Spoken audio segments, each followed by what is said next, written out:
Hi, welcome back to another episode of Stand on Guard at Question Period. We've decided on a title. I know I've been changing the title every day. It's the bottom line at Question Period.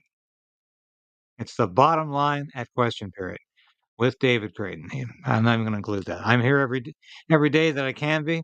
Had an exciting day yesterday over at the Senate where I ran into my very good friend, Senator Pamela Wallin, to talk about censorship for a while. But the whole day was about a protest by farmers to axe the carbon tax and to keep them exempt or to let them be exempt from the carbon tax because they need to be.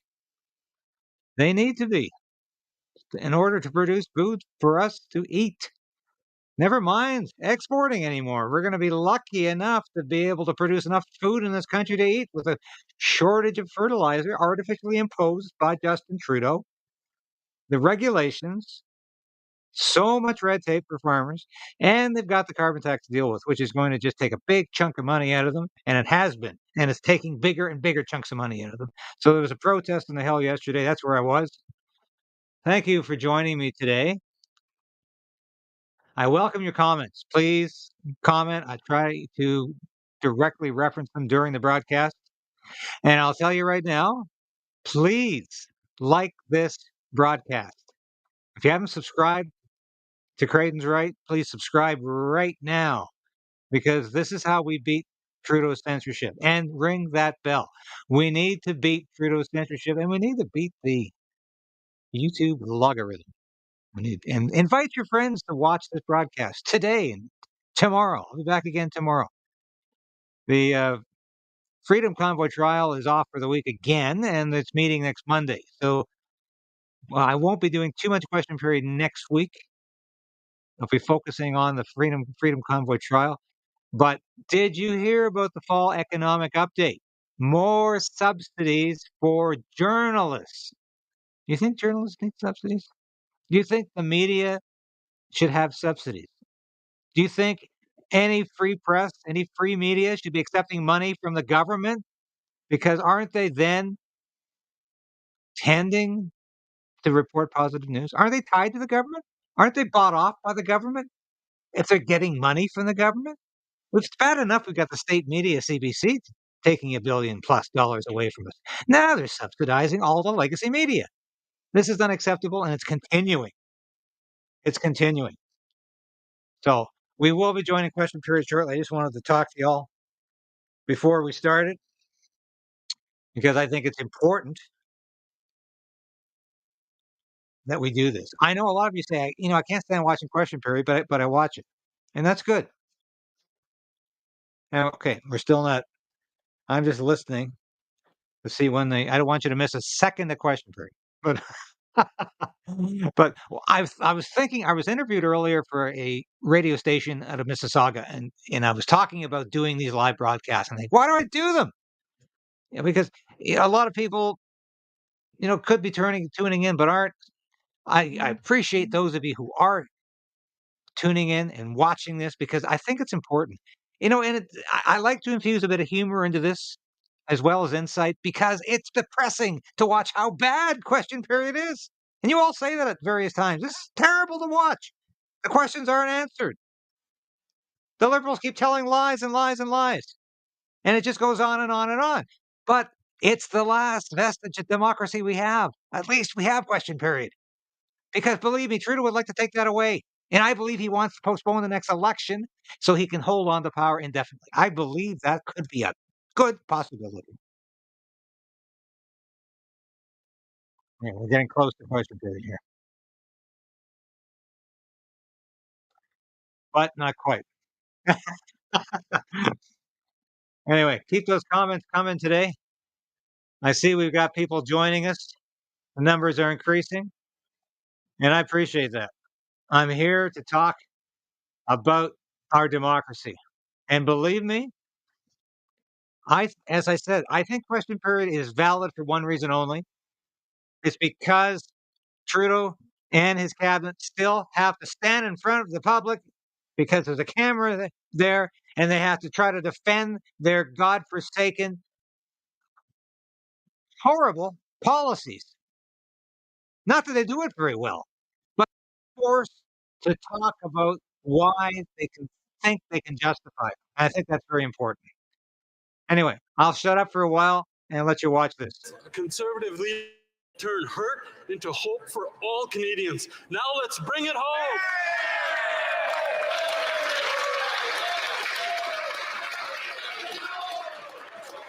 The honourable member for Gatineau. Speaker, I rise today to pay tribute to the member for Cardigan, to Francis and the entire Macaulay family. He is a man who has served his constituents and all Canadians with honor, wisdom, good humor, decency, and just plain common sense. This week, he is celebrating the 35th anniversary of his first election to this House. He has won 11 consecutive elections, Mr. Speaker, and it is no surprise why. He was first born in St. Peter's Bay in Prince Edward Island, and he's never forgotten where he came from. The good people of PEI clearly know this. He's an islander to the core. Before entering politics, he worked as a farmer and a businessman. And among his many roles in cabinet, he served as Solicitor General, Minister of Labour, Minister of Veterans Affairs, and on two separate occasions as Minister of Agriculture. I'd like to thank him for the many years he has served Canada. All fortunate that this islander came our way 35 years ago. The Liberal Party, this House, and Canada are better for it, Mr. Speaker.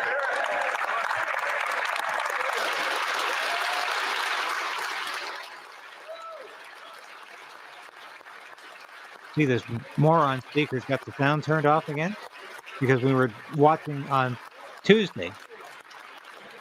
There was another speaker, deputy speaker. Okay, I'll shut up. The Honourable Leader of the Opposition. Monsieur le Président. Mr. Speaker, we've just heard reports in the media about a terrorist attack at the border at Niagara Falls. 2 people may be dead and a third is wounded.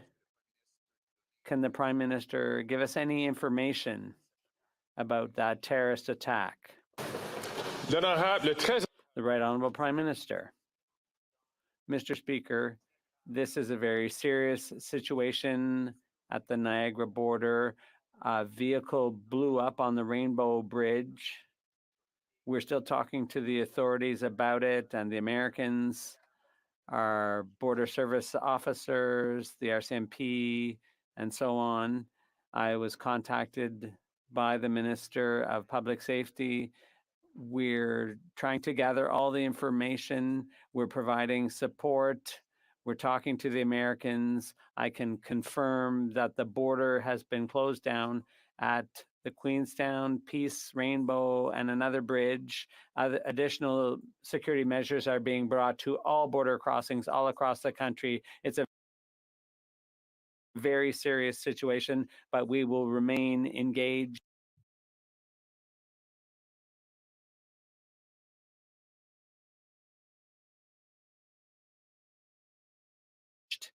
for the entire day. Honourable Leader of the Opposition.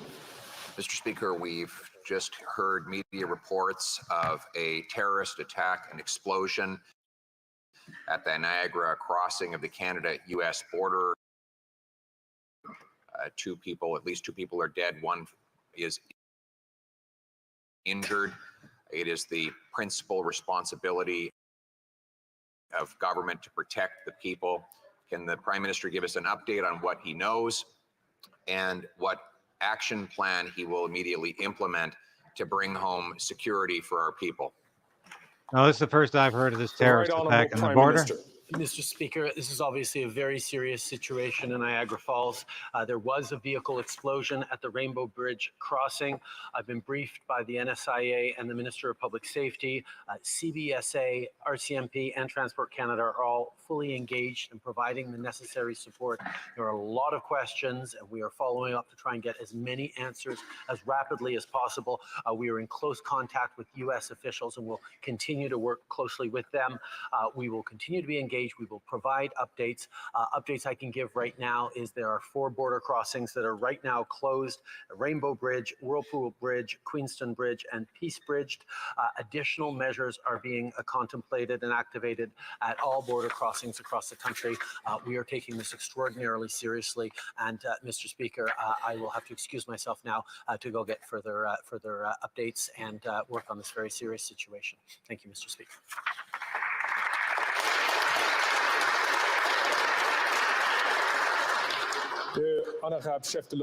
Now, the Leader of the Opposition. After all experts warned this government that its spending was causing inflation to rise, the government spent another $20 billion. That means tax increases, inflation up, interest rates up, rents up, mortgage payments up. Will the government finally reverse its inflationary policies so that Canadians who have record mortgage payments to make, so that they can save their houses, keep their houses? Yeah, did you all see that economic statement yesterday? Disaster. Was a good day with good news for people wanting to buy a new home, because there were measures in the fall economic statement that will provide for the construction of thousands of homes all across the country and more rental units through the purpose-built rental building program. And there's a good news for households, for Canadians, and for everyone who's interested in having an affordable life here in Canada. There was no good news in that budget. What's no up? good news. Rent's up, rates are up, taxes up, debt up, time's up for this government, Mr. Speaker. For 8 years, they're not worth the cost.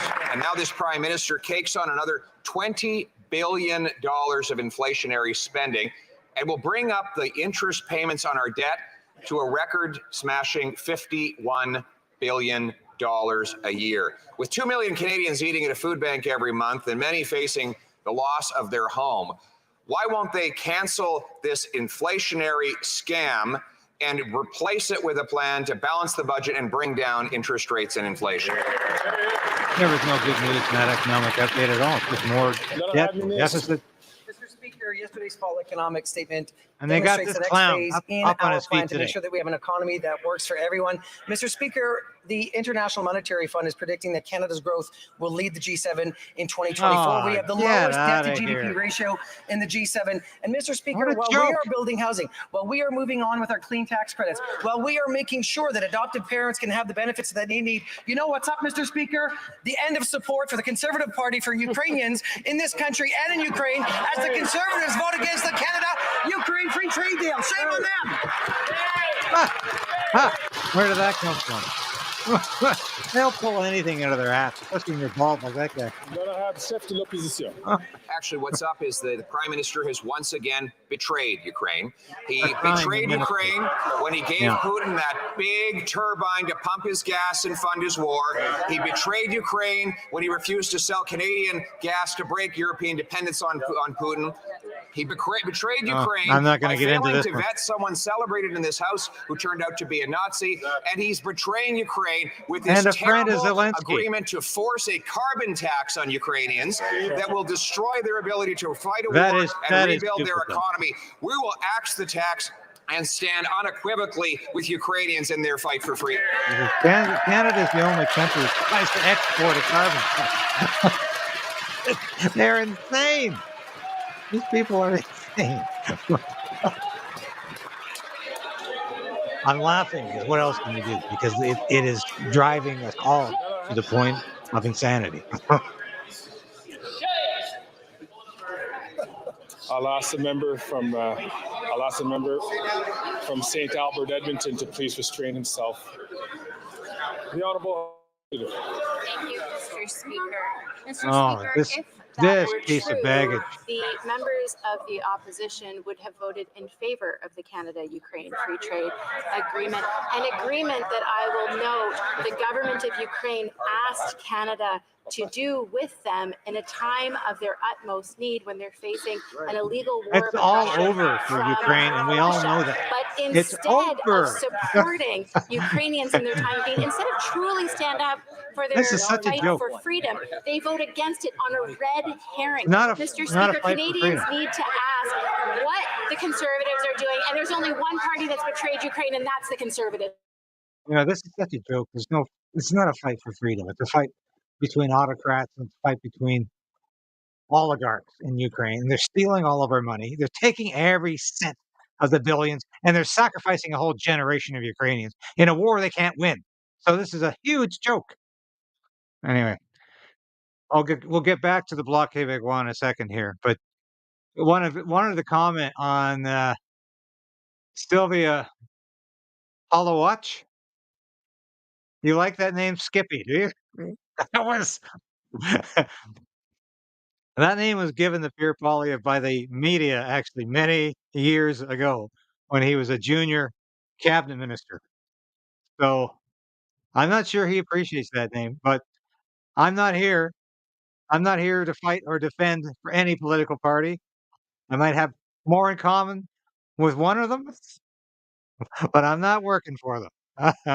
We too are very concerned by the situation at the border, and we will be monitoring the situation closely. When it comes to yesterday's fall economic statement, it's clear that we're going to continue our partnership with the government of Quebec. We're going to spend $900 million together with our $900 million for housing.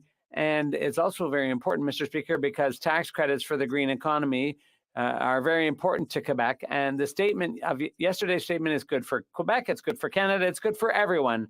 The honourable member for Belleuil-Chambly. Mr. Speaker, for 2 years now, they've been. Yeah.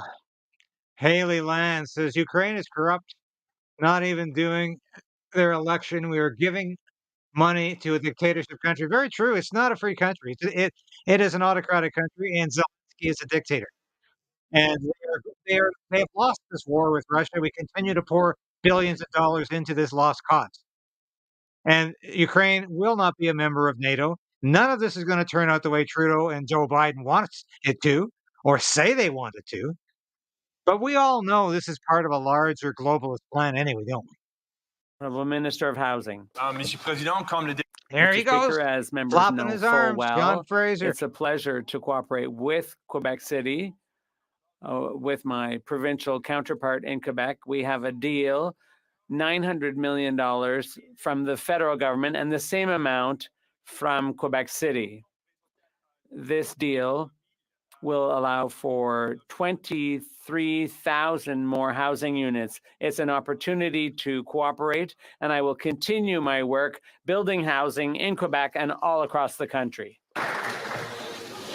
The honourable member for Burnaby South. Mr. Speaker, I want to express my deep concern about the incident that we're just learning about at the Rainbow Bridge crossing between Canada and the United States. I want to acknowledge the work of the first responders. And we want to express also our deep concern for those reports that indicate that those that may be injured and potentially fatalities as well. Our deep concern about that. We want to know what's the update in terms of Canada's assistance in the investigation and the other steps to support those that have been impacted. The Honourable House Leader. Thank you, Mr. Speaker, and I'd like to thank my honourable colleague for his question. We are deeply concerned about what we have all learned recently happened at the Peace Bridge between Canada and the United States. As the Prime Minister mentioned, this happened very recently. He and the Minister of Public Safety are being updated as we speak. We will share information with the House and indeed with all Canadians as we get more information. But at this time, we do want to express our deep condolences to the people and the families who have lost loved ones, and we will continue to be engaged in this very serious and worrisome manner. Thank you. The honourable member for Burnaby South. Yesterday, if you wanted to hear the Prime Minister talk about his plan to make life more affordable, you had to pay $1,700 or $850 for those under 35. $850 for him to tell young people who are struggling to afford their rent wait 2 years more for affordable housing? Why does the Prime Minister think it's acceptable to make people wait 2 years for affordable housing? The Honourable Minister.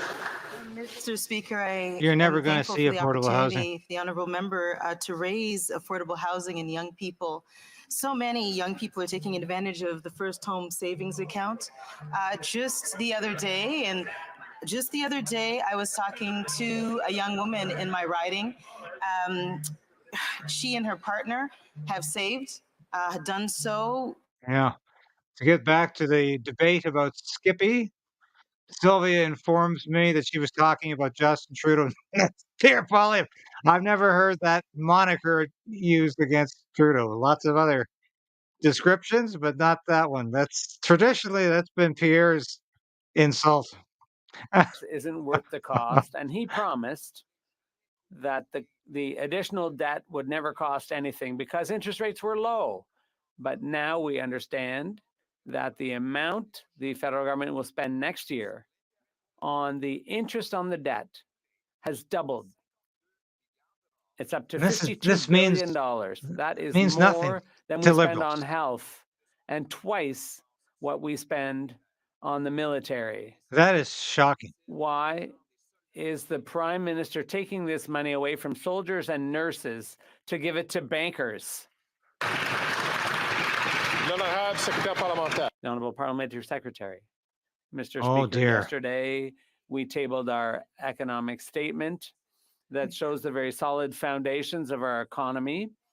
You see, but I'd like to Freeland can't even bother to show up today. The Conservative leader himself is proposing, because the Conservatives' austerity plan doesn't speak to Quebecers. It doesn't speak to Canadians. I'd like to understand why he refuses to answer the question about where he's going to cut. Is he going to cut assistance to seniors? Is he going to cut support for families and children? Is he going to cut dental care? That's what Canadians want to know. Start by cutting your job. The opposition. Speaker, as the Prime Minister was doubling our national debt, adding more debt than all previous 22 Prime Ministers combined, he claimed there'd be no cost because interest rates, he said, were low. But those low interest rates are gone and the debt is still here. Yesterday, we learned that interest on the debt has gone up by over 100% to $52.4 billion. That's more than the $52.1 billion we spend on healthcare and double what we spend on the military. So why is the Prime Minister taking money from nurses and soldiers and giving it to bankers and bondholders? That rules the world.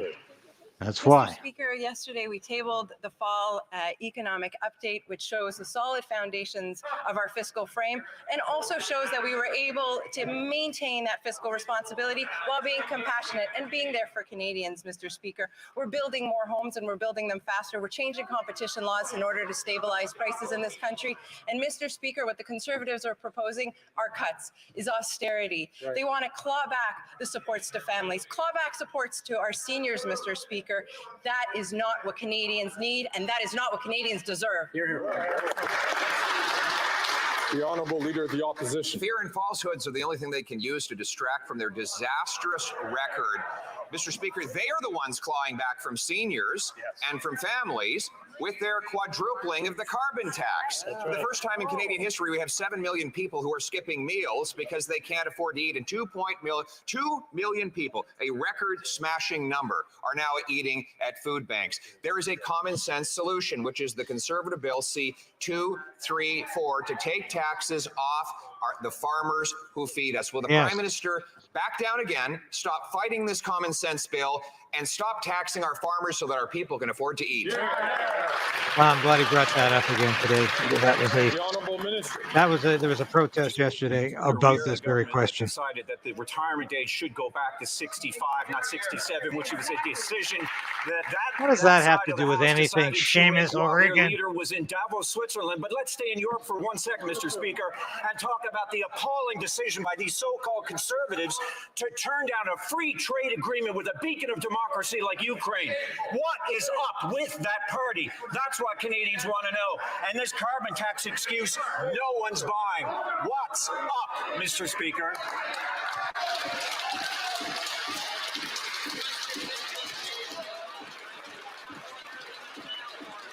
The Honourable Leader of the Opposition. Mr. Speaker, the pathological obsession these Liberals have with carbon taxes has now reached a level where it is sick. This is how sick they are on the carbon tax, that they would use Ukraine's vulnerability in the middle of the war to impose their destructive carbon tax on the people of Ukraine and make it harder for them to rebuild after the war. We already know this Prime Minister was used as a Russian propaganda tool when he brought a Nazi into the House of Commons. Why is he trying to damage the Ukrainian economy with a destructive carbon tax in this terrible deal?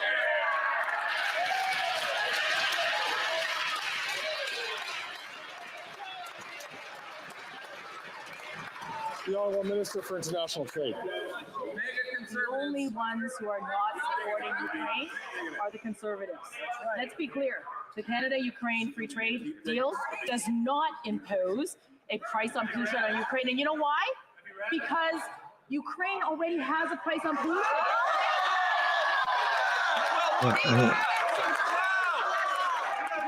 What a bad reception today. You knew that already, right, James? We're here to support them because the Conservatives are not.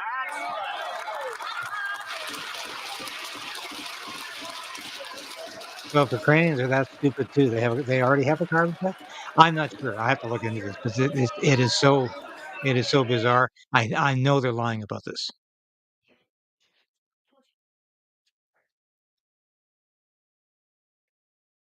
I think it's clearly a case of us exporting our own carbon tax. The Honourable Leader of the Opposition. Mr. Speaker, if it was already there, they wouldn't have needed to put it in the deal. We negotiated the free trade deal with Ukraine. We support free trade with Ukraine. We're the only party that supports a real trade agreement with Ukraine that would include supplying it with Canadian-made defense equipment, which they voted against yesterday. They voted against that yesterday. They voted against supplying Ukraine with clean Canadian energy that would repower their economy. So let's get this straight. They're against selling Canadian munitions to fight the Russian attackers, but they're in favor of imposing a carbon tax on Ukrainians. That's nuts, Mr. Speaker.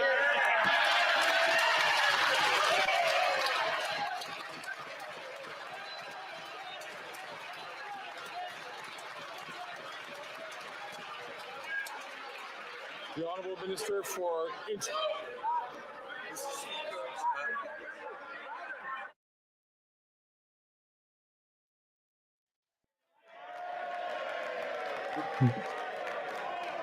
That speaker continues to shut the sound off.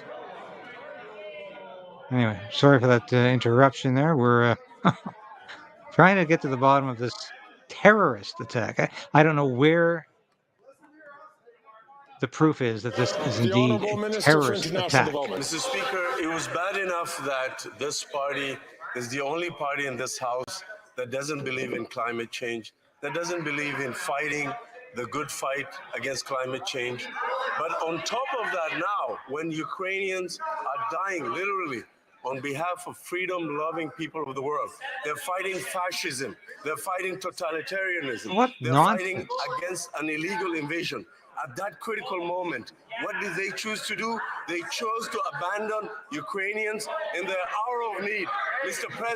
President, Canadians will remember this. It's over for Ukraine, and anybody with two wits to rub together, unlike this guy, can tell you that. The war is over. It's lost.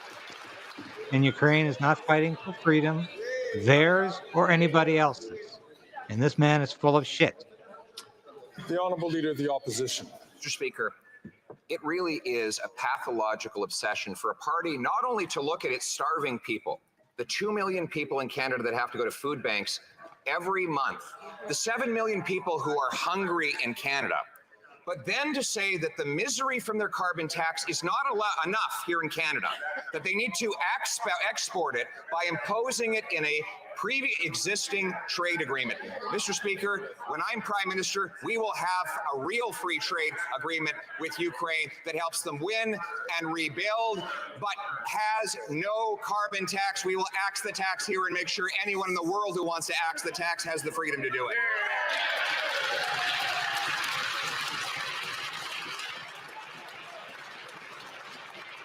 The Honourable Minister.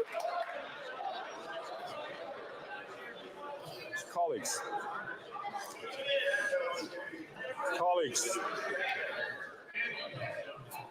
I know it is Wednesday. I know that we've all come from our caucuses. I need to ask members to please exercise self-restraint so that the Speaker can hear the question and hear the answers. What does that have to do with anything? For Justice They and come Attorney from their General for Canada. caucuses. Mr. Speaker, yesterday when the vote was happening on the Canada-Ukraine Free Trade Agreement, I was actually sitting with the Ambassador of Ukraine and Ukraine's Prosecutor General. We were talking about the pressing needs of the Ukrainian people and how we address those pressing needs and address their concerns in their hour of need.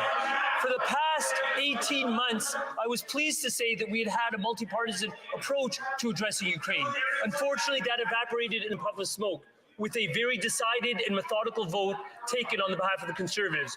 When we say on this side that we stand with Ukraine, we mean it. And when we say Slava Ukraini, we mean it even more. Of course, we all know this is just a big charade. They all know the war is over. They all know Ukraine is lost. But they keep putting this forward because it's a big distraction. The Honourable Member for Belleuil-Chambly.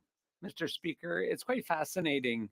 I ask a question about the fall economic statement, and I get a 2-year-old announcement.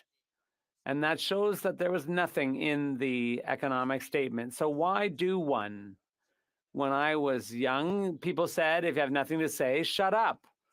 So That's a good what point. is the government, what do they have to say to seniors who are having trouble affording groceries? What are they saying to municipalities that are having trouble housing people? They're going to create a department with a longer, more expensive, more complicated title? The Honourable Parliamentary Secretary. Mr. Speaker, our fall economic statement, which was tabled yesterday, invests more in our housing co-ops in Quebec and all across Canada. We're strengthening and fighting against rentals like Airbnb because we know that Quebec has local regulations that are very strict, and we want to support that. We also know that there are families that are still having trouble making ends meet, and that's why we are amending the Competition Act. That's concrete action for you, Mr. Speaker. The Honourable Member for Belleuil-Chambly. Mr. Speaker, we didn't need an economic statement to get answers like that, especially because now, between now and 2026, when the money is going to flow, there's no guarantee that that money will still be there by then. So That's a good point. what's the whole point? You know, I'm always calling these guys blockheads, but sometimes they actually ask good questions. And this is very insightful because, yes, there was nothing new in this, but the assessment by just about every media outlet was entirely negative, which is interesting because even though they're throwing more money at the media is not lapping it up, which is pretty bad news for the Trudeau Liberals.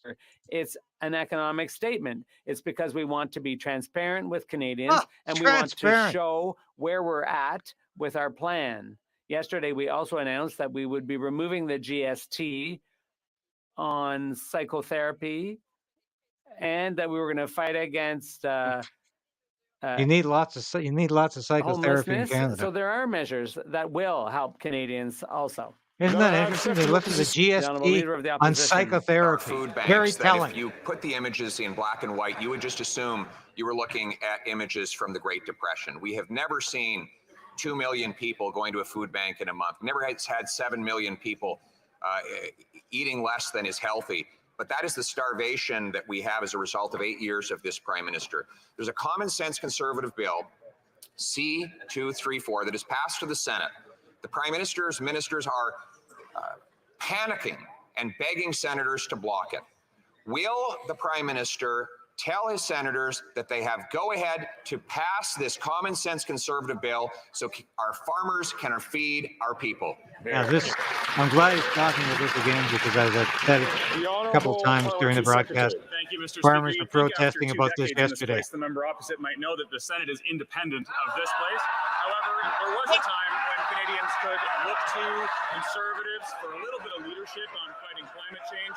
Mr. Speaker, Brian Mulroney was Brian Mulroney. Now Brian Mulroney is a hero to the Liberal Party. Of course, he's sure no hero of mine, because he loves Trudeau. You remember Mulroney praised Trudeau as his great prime minister? What a joke. I had trouble hearing. Two clowns in the same room. The honourable member. So I'm going to ask the honourable member to start again from the top so that I can hear. Please, honourable members. Speaker, you'd think after 2 decades working here, and no other job before that, I might add, that the member opposite, leader of the Conservative Party, would know that the Senate is independent of this place. And, there was also a time, Mr. Speaker, when Canadians could look to the Conservatives for a little bit of leadership on climate action, back when Brian Mulroney led the fight against climate change, and when my neighbor, the member from Wellington Halton Hills, staked his entire leadership campaign on a carbon price. Now, the leader of the Conservative Party is using climate action as a wedge to justify their shameful vote against the Canada-Ukraine Free Trade Agreement. Mr. Speaker, Ukraine already prices carbon, and they're out of air.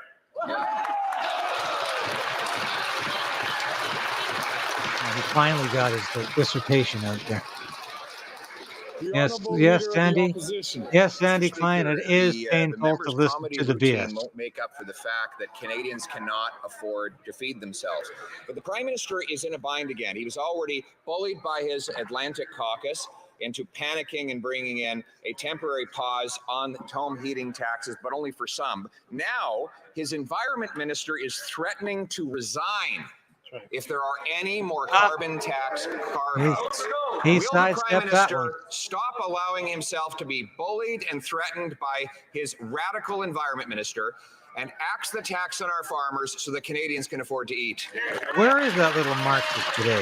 Where is Gilbo the Marxist? The Honourable Parliamentary Secretary. Very much, Mr. Speaker. The only thing radical in this House is the leader of the Conservatives Party constant climate denial, Mr. Speaker. As I just mentioned, the Conservatives are trying to use climate denial in an attempt to justify their shameful vote against the Canada-Ukraine Free Trade Agreement yesterday. But I have news for the Conservatives. Ukraine already prices carbon, along with other European countries like Norway, Sweden, Great Britain, Denmark, Poland, Germany, the Netherlands, Spain, Poland, Switzerland. A lot of them believe in pricing carbon, Mr. Speaker. They all ran on that promise, and the member from Wellington Halton Hills staked his entire leadership campaign on, Mr. Speaker. Yet with the program, Conservatives... Nobody cares anymore if they ever did. Recent poll, only 29% of Canadians are concerned about climate change. And I think that's Their inflated. program is hunger and homelessness for Canadians. Fortunately, we have a common sense conservative solution, which would take the carbon tax off of our farmers. The tax they want to quadruple.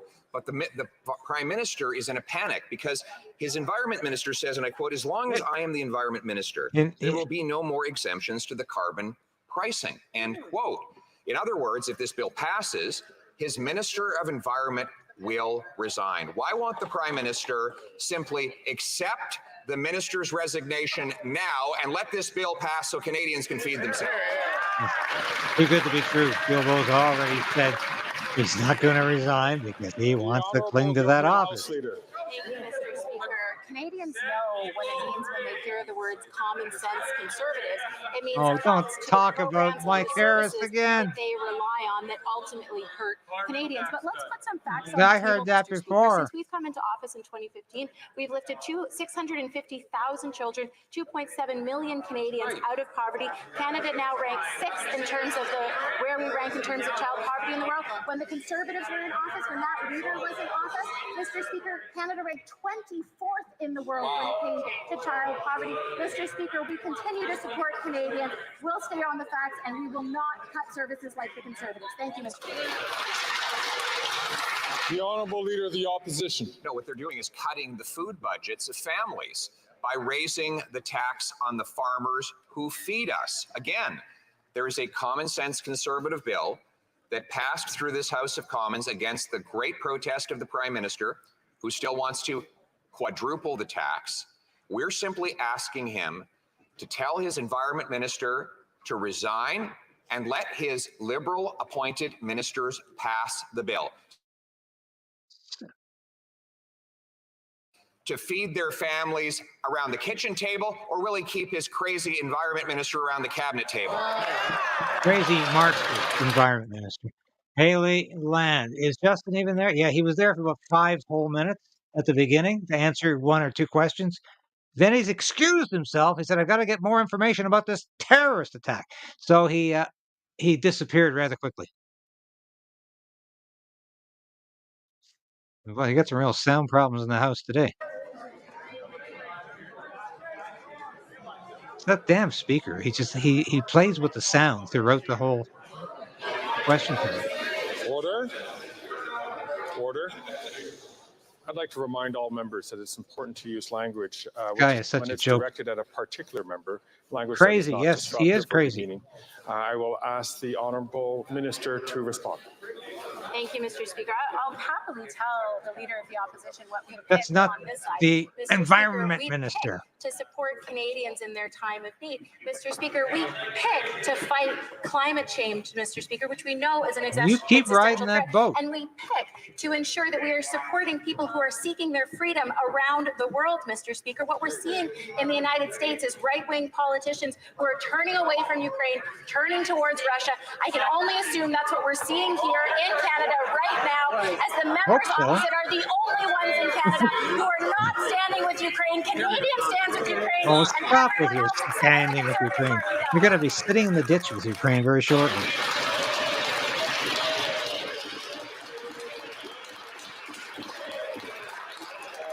How that woman can even stand up in the House of Commons without a bag over her head is beyond me. She's the one who invited a Nazi The here Honourable Member from and Burnaby South. knew full well and met with Thank him you, Mr. before Speaker. he The got a fall standing. economic statement missed the mark on addressing the housing crisis Oh, facing this guy is Indigenous so people. According to the last incredibly census, over 300,000 difficult Indigenous to people take. are not living in suitable housing, and approximately the same number are living in buildings that need major repair. After 8 years of Liberals, they have neglected and ignored the strife and the struggle of Indigenous people, and a delayed Okay. action. Yeah. Barbara Lasky, the environment czar, has been harassing them, meaning the Senate, for a week now. Yeah, he's been harassing them. And he won't even say how many people he's harassed. But yes, he's been harassing them. Concern for the well-being of Indigenous people across Canada and Oh, for the recognition of the need to we're continue all to make the buddies investments together. necessary to improve the housing situation impacting communities in every part of this country. The reality, though, Mr. Speaker, is that we are making historic investments in affordable housing for Canadians generally, but specifically for Indigenous peoples across this country as well. In previous budgets, we have put $4 billion on the table for distinction-based funding for Indigenous communities, and an additional $4.3 billion to address Indigenous housing needs in urban, rural, and northern environments across this country. We'll continue to do what's necessary to support Indigenous peoples when it comes to housing. The Honourable Member from Burnaby South. The Prime Minister promised Canadians in 2021 he would impose an emissions cap on oil and gas producers.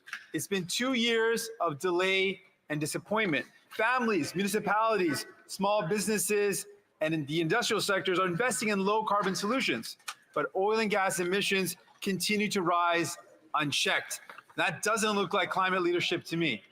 Will the Prime Minister commit to releasing the oil and gas emissions cap framework just so with a pathetic. 2030 target in line with science before COP28? Oh, what a, he's so out of touch with reality. Who the hell Thank you very cares much, about Mr. any of Speaker. I'd this? like to thank the member from Burnaby South, the leader of the New Democratic Party. It's refreshing to talk about how we fight climate change and not if we fight climate change, constantly with the Conservatives debating whether or not climate change even exists. I agree with the Speaker, with the leader of the NDP, Mr. Speaker, establishing a cap on oil and gas emissions. These is one of guys the have key just got commitments to of be our pounded government's into the ground emissions in reductions the plan. next election. Canada's oil and gas We're companies pushing have this proven stupid, repeatedly that they stupid can innovate and ideology develop on new us. technologies and more competitive business models, and will continue to work with them on reducing their emissions with an emissions cap. Thank you, Mr. Speaker. The honourable member from God West damn your Vancouver, emissions Sunshine cap Coast, and your Sea to goddamn your Sky carbon Country. tax Mr. Speaker, and goddamn yesterday your the climate government announced change new war. measures that will support homeowners, the middle class, Oh. and increase housing Time construction. for a softball. All measures that just as they voted against cutting taxes on the middle class and opposing any investment in affordable housing. In fact, the Conservatives eliminated 800,000 affordable homes the last time they were in Read your government. script well, buddy. Canadians know the only thing they can count on is that the Conservatives will abandon them in their time of need, just as our brave Ukrainian allies found out yesterday. So, There's none Canada of them Parliamentary left. Secretary to the Minister of Joe. Finance, please tell Canadians why the Conservative Party should instead change course and support the measures in the fall economic statement. The honourable parliamentary secretary. You're welcome, Mr. Speaker, Senator. I'd like to thank my colleague for his excellent question. Yesterday, we did table the fall economic statement, which is the next step in our plan to build more homes right across this country and to build them faster, Mr. Speaker, to crack down on short-term rentals and Airbnbs by supporting municipalities and their own regulations, and of course, by strengthening competition laws in this country in order to stabilize prices. Mr. Speaker, that was our plan. When have and you it ever took done only that? minutes for the Conservative leader to call it disgusting. What is actually disgusting is that Conservative leader refuses to tell Canadians what he's going to cut. That's right. He's gonna cut. The honourable leader of the opposition. It's come to light that the Prime Minister will spend 15 billion tax dollars, that's $1,000 for every single family in Canada, on a grant that will pay for 1,600 replacement workers to come in and displace union jobs in Windsor in a battery plant there, Mr. Speaker. Now, the Prime Minister's desperately claiming that he had no choice in the matter. Well, then why doesn't he open up the contract so all Canadians can see if there were any guarantees that this massive $15 billion grant would actually lead to Canadian and not foreign paychecks? The honourable minister. And they've got nothing Mr. to Speaker, build anyway. this is a little bit rich coming from a political party that not only doesn't stand for auto workers, doesn't stand for Canadian workers at all, has no interest in a green economic plan like we have. Mr. Speaker, the Conservatives have not been with workers. They've not been with the auto sector. We are building battery plants in parts of this country. We are building the green economic plan. Mr. Speaker, let's look at the facts. 1, temporary foreign worker permit has been approved. 1. The honourable leader of the opposition.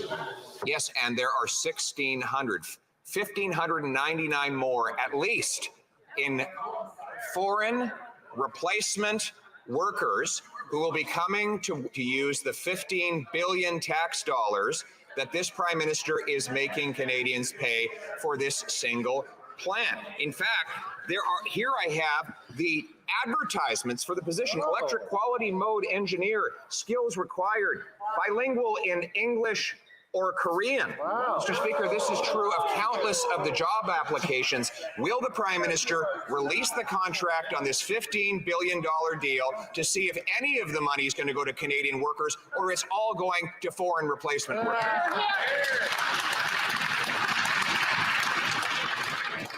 These battery plants. For employment and workforce Oh, and these Volkswagen Thanks, Mr. plants. Speaker. The leader of the official opposition's misinformation cannot hide the transformational nature of this investment and investments like it across the country. Let's be extremely clear and focus on the facts, Mr. Speaker. 2,500 permanent jobs in the Windsor area to operate this plant, 2,300 Canadian jobs to construct this plant. Those are the facts. He's risky, he's reckless, and he's just dealing in pure misinformation. How about the 16,000? Never mentioned it. Again, I'd What do like you to bet remind this members to plant use even language open? which doesn't impugn the members' use of information. The honourable leader of the opposition. Mr. Speaker, my information comes from the Windsor Police, who had a visit from the South Korean ambassador to set up the arrival of 1,600 South Korean replacement workers who will displace union workers in Windsor. Unions are up in arms as this government is displacing their workers to bring in replacement workers from abroad. So if anything I am saying is wrong, why doesn't the government just announce that they will release the contract to show any guarantees there are that the jobs will go to Canadians? He's got them on this one. Who's got them? Because they're lying again. The Honourable Minister for Employment and Workforce Development. Mr. Speaker, let's look at the facts and let's look at an authority in this matter, Mr. Speaker. Dave Cassidy, president of Union Local 444, calling out the disinformation from the Conservative Party as absolutely false and baseless. Mr. Speaker, there is It's in the Liberal Party's no pocket. That's why. justification and for what the ambassador of South Korea has suggested. 2,500 Canadian jobs to operate this plant, 2,300 Canadian jobs to construct this plant. Those are the facts. Those are the investments we're building for the future. Everything else is just risk and recklessness from the Conservatives. The Honourable Leader of the Opposition. What is Skinhead's got his reckless cue ball is has to got his spend answer there. $15 billion, which works out to $1,000 for every family in Canada, for a project that will employ foreign replacement workers. Those workers will displace our union jobs in this country. In other words, our money for foreign workers. This is according to the police from Windsor, the local Windsor municipal government. These are the facts. And if the Prime Minister has any other facts he'd like to share, why won't he just give us the contract? The Honourable Parliamentary Secretary. He doesn't want to do that. Let's get real. These Conservatives have never been for workers. They don't understand that the fight against climate change creates prosperity for generations to come. These once-in-a-generation investments in the Next Start facility is bringing 2,500 permanent jobs to Windsor, which is bringing back the auto industry. I don't know how you can Would you spin believe a this word of these people? negatively. But it's beyond me that the Conservatives can somehow spin this negatively. That just amazes me how they can possibly continue to lie to only take the floor when they're recognized by the Speaker to do so that we can make sure that we have order in this House. J'aimerais reconnaître le député. The Honourable Member for Joliette. Thank you, Mr. Speaker. The economic update proves once again that the Prime Minister does not understand the word emergency. The housing crisis is an emergency. The new funding announced will be insufficient. Moreover, there's not a single new measure which will take effect before 2025, meaning after the next election. All that the Prime Minister is offering is money starting in 2025 if we vote in a Liberal government. When will the Prime Minister finally understand that what we need now, today, is money for housing, not campaign promises? That's very true. They always talk about money they don't have and they're going to spend in 2 years' time. I disagree with him, and I would encourage him to read the entirety of the fall economic statement. There's a number of measures that take effect very quickly, some in the next number of weeks, some in the next number of months. He must be referring to our recapitalization, though, of certain programs that are actually helping get homes built now. We continue to have funds on the table. In fact, just last week, we landed agreements worth $4 billion that's going to see nearly 12,000 new homes constructed right across this country at prices that ordinary people can actually afford. We are now locking in long-term investments that are going to provide certainty to builders so they can continue to build the homes that are necessary to defeat this housing crisis. L'honorable député de Joliette. The Honourable Member for Joliette. Thank you, Mr. Speaker. He should read the charts in the budget. It says $0 for this year and $0 next year. Mr. Speaker and all, get your mittens and toques ready because it's going to be a long winter this year. A long winter for those who can't find housing and who won't see any new money until 2025. A long winter for those who might end up affected by the 50% increase in homelessness with no emergency fund to help. It's going to be a long one for media workers experiencing layoffs, but there's no emergency fund once again. And it's going to be a long one for SMEs if the emergency account repayment deadline is not extended beyond January. These people need help now, not in the spring, and especially not all the way in 2025. What's the Prime Minister waiting for? All of these homes, even if these homes get built, as we've said all week, nobody can afford to get into them. I agree with the member. It is necessary to invest in order to solve the housing crisis. There are new measures in the fall economic statement. For example, there are investments that our government is making that we had previously announced. For example, for the province of Quebec, there's $1.8 billion just to support affordable housing investments in the province of Quebec. We continue to make the necessary investments in order to put an end to the housing crisis everywhere in Canada. The Honourable Leader of the Opposition. Mr. Speaker, the Prime Minister had a chance yesterday to cancel his plan to quadruple the carbon tax. It's important to understand how much he wants to raise taxes on Canadians. He wants to raise it up to 61 cents a liter. Yep, That will raise the 61 cost cents a of liter. heat, gas, but also food, because when you tax the farmers who make the food and the truckers who ship the food, you tax all who buy the food. So will the Prime Minister finally tell us how much will it cost the average family when he quadruples the tax? And will he call an election on the carbon tax in order that Canadians can decide for themselves? And by that point, nobody's going to give The Honourable a goddamn Secretary. about Thank you very climate much, change. Mr. Speaker. You know, the agri-food sector is affected probably more than any other sector by climate change. In a year when we saw increased floods and more frequent storms, we saw soil erosion and sporadic and unpredictable nothing to do rainfall. with climate we saw change. fires that went across this country, Nothing to devastating do with rural climate communities, change. driving people out of their homes and causing destruction. It's really disappointing that the Conservatives still don't believe in climate change. Disappointing All you of don't those acknowledge impacts the result arson. from climate change, and a price on pollution is working to reduce our emissions and fight that fight. Hasn't done a damn thing. You know it. Opposition. Only it's not working. They've missed every emissions target but one in the year that the economy was entirely locked down. This Liberal government ranks 58th out of 63 in the world, and their own Environment Commissioner says they will not meet their emissions targets. Yet they still go ahead with this carbon tax, which has proven not to work. So they want to quadruple the tax, including on farmers who have no other choice than to use traditional hydrocarbons to power their machinery, their barns, and their drying. So once again, how much will the carbon tax cost the average Canadian farmer when the Prime Minister quadruples it? The Honourable Government House Leader. Thank you, Mr. Speaker. If the Conservatives were concerned about the cost of food and the cost of fuel, they would stand in solidarity with the people of Ukraine, because it is Russia's illegal war of aggression that is driving up global food prices and global fuel prices. But they are ideologically committed to ignoring climate What a change, idiot. doing anything that they could to possibly fight it. So What much a so that moron. they throw Ukraine under the bus and vote against the very agreement that the Ukrainian government has asked Canada to support. Mr. Speaker, they need to give their head a shake, and they need to stand with the people who are fighting for freedom around this You world. gave your head a shake, you find out there's nothing in it. This woman is sick in her mind. She is The just Honourable Leader of the Opposition. The minister who stood and had a photo taken with a Nazi that helped Good Russian God. propaganda all around the world. But the question was about the carbon tax costs on the average Canadian farmer. I Good have for here you, the Fear. power bill The from woman who had her Enbridge picture for taken with a farm in my Nazi. riding that is $11,000 in carbon taxes alone. That's today.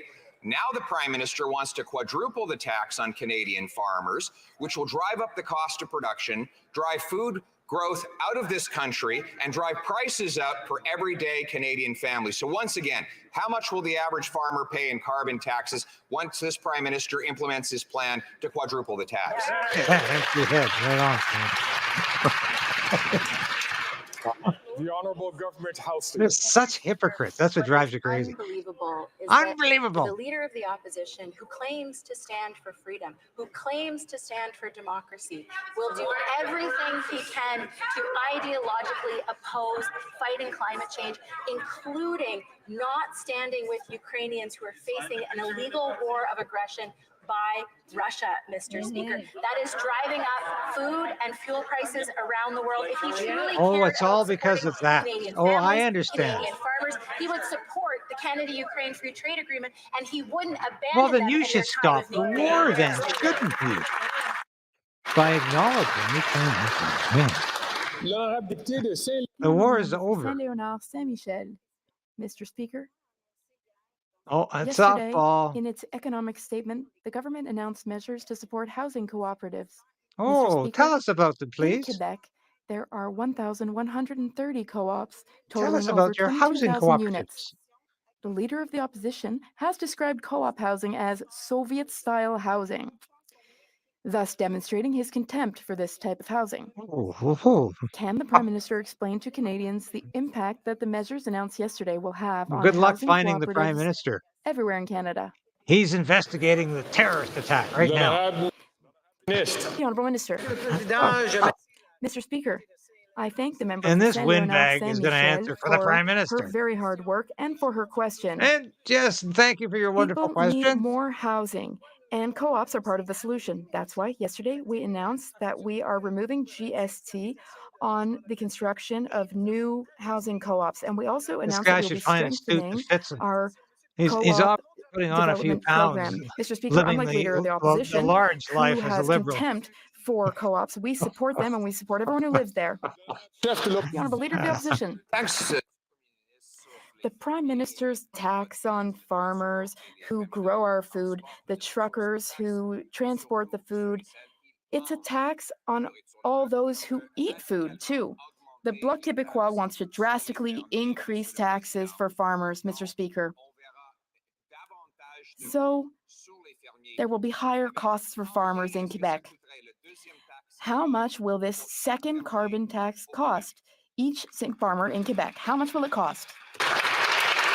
The Honourable Minister. Mr. Speaker, the Leader of the Opposition and his party does not even have a climate plan. In this day and age, that is certainly very reckless. This is a Joe Biden of Canada, this guy. Dealing with Lisa Thompson, the Minister of Agriculture from Ontario, when we announced a $25 million plan in order to deal with climate change, in order to deal with innovation.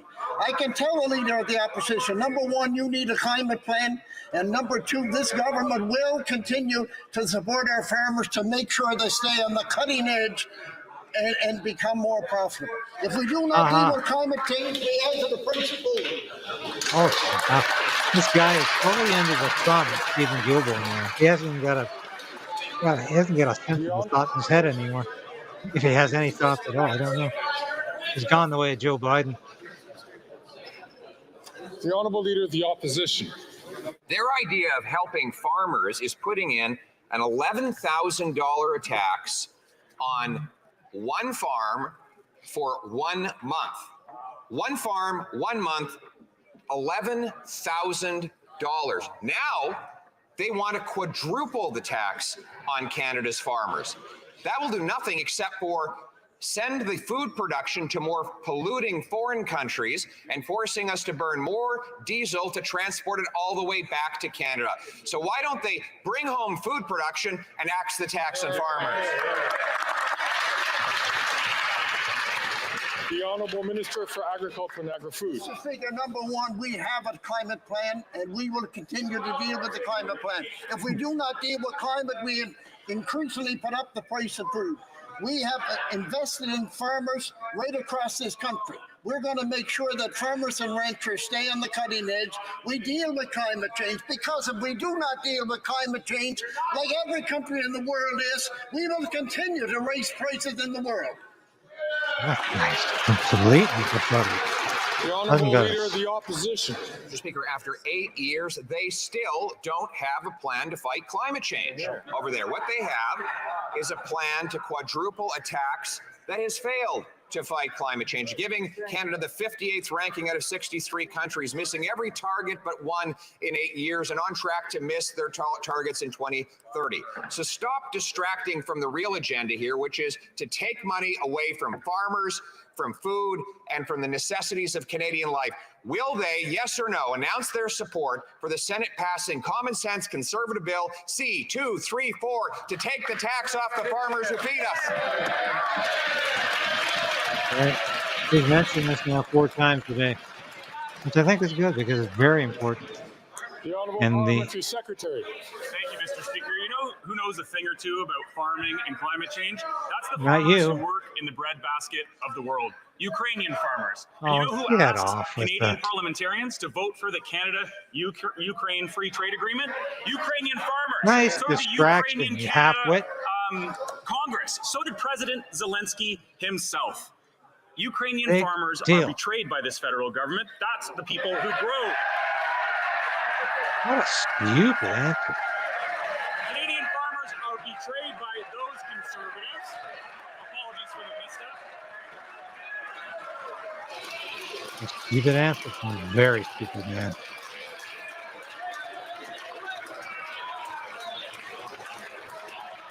Well, we come to the blessed end of another fruitless exchange.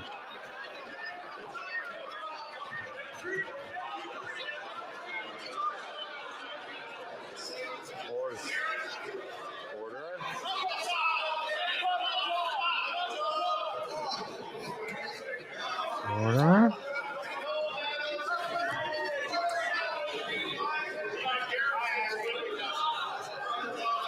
Well, I think we're at the end. The speaker seems to have collapsed.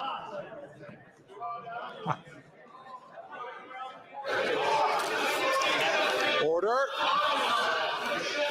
The honourable member from Scarborough Agincourt. Mr. Speaker, economic reconciliation is a major part of the federal government's work to build a strong and sustainable economy.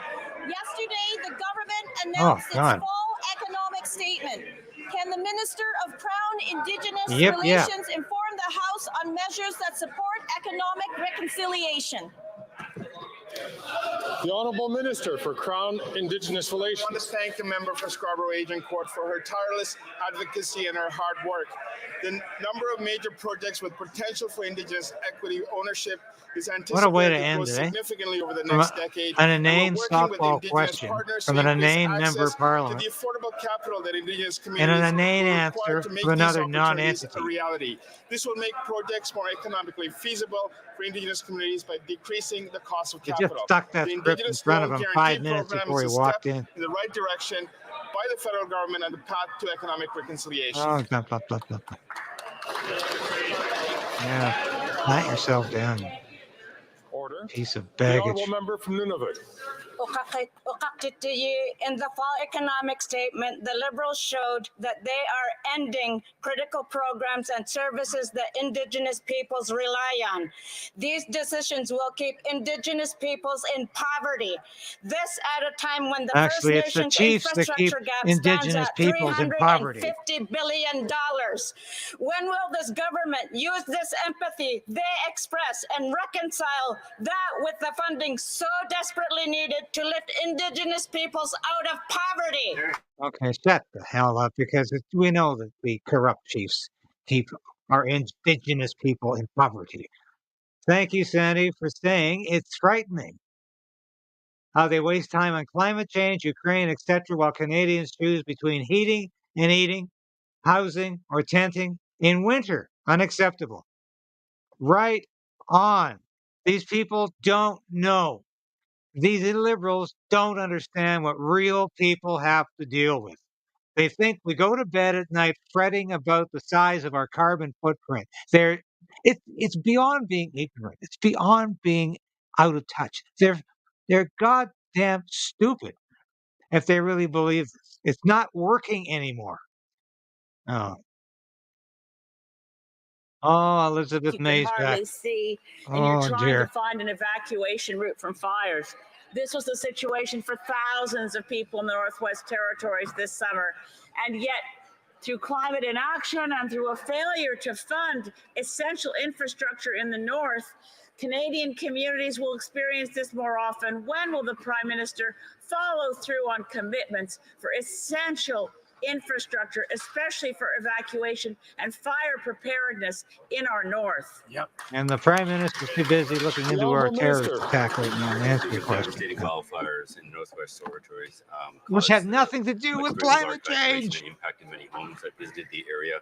I am speaking with our counterpart for what the actual needs. One of the are. This is lousiest also defense the ministers indigenous, ever would have walked the communities, earth. Infrastructure, including roads. Where do they and put even this telecommunication buffoon lines, now? The topics that we are currently discussing. President of the We will make sure King's that Privy Council for Canada. Thank you. They kicked him upstairs into a nothing job. That brings an end to question period. And that brings an end to you, yes. I see that there are a number God, of... we've got some dumb people in the House of Commons, don't we?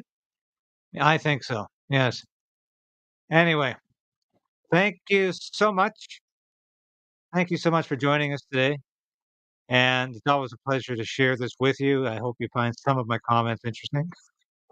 Funny, perhaps, and maybe a bit insightful. I spent many years watching this every day because I had to.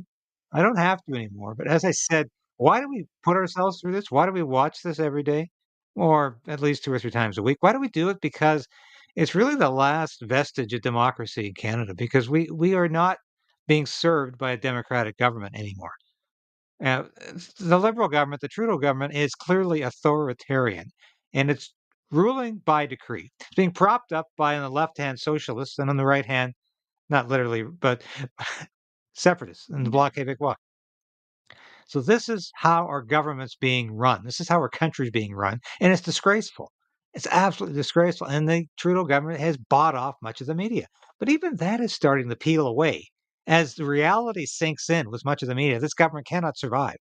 The only way it can survive is that Trudeau takes advantage of all of these crises, all of the dissension, all of the catastrophes in the world, and says, we have to postpone the next election, and I have to restore order for you in my own way. Watch Justin Trudeau try that. I hope he doesn't, but he might.